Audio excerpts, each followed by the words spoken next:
لكن بدراسة الحالات دي اكتشفنا إن احتمالية فشل الشركات اللي بتبدأ بدون دراسة جدوى بتزيد 5 أضعاف عن الشركات اللي بتكون عاملة دراسة جدوى. هو ينفع أبدأ مشروعي من غير ما أعمل دراسة جدوى؟ يعني رأيي أنا الشخصي لأ طبعًا.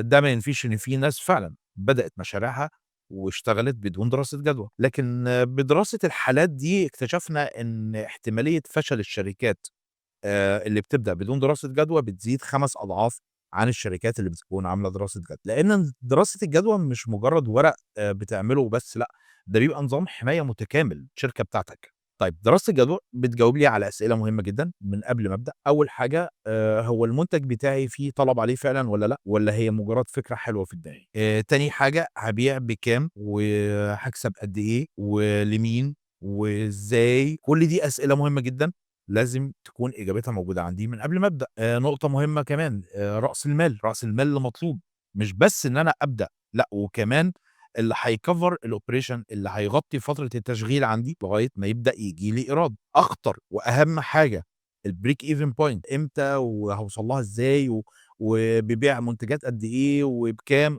الbreak even point من أهم وأخطر الحاجات اللي لازم أي رائد أعمال يكون عارفها من قبل ما يبدأ. ما ينفعش أبدًا إن إحنا نهمل أهمية دراسات الجدوى اللي بتتعمل قبل ما نبدأ المشروع، سواء كانت دراسة جدوى تسويقية، قانونية، مالية، بيئية، اجتماعية. كل دي هي بتكون بمثابة نظام حماية متكامل للمشروع بتاعي من يوم ما هابدأ لغاية ما أوصل للهدف الأكبر اللي أنا حاطّه للشركة بتاعتي.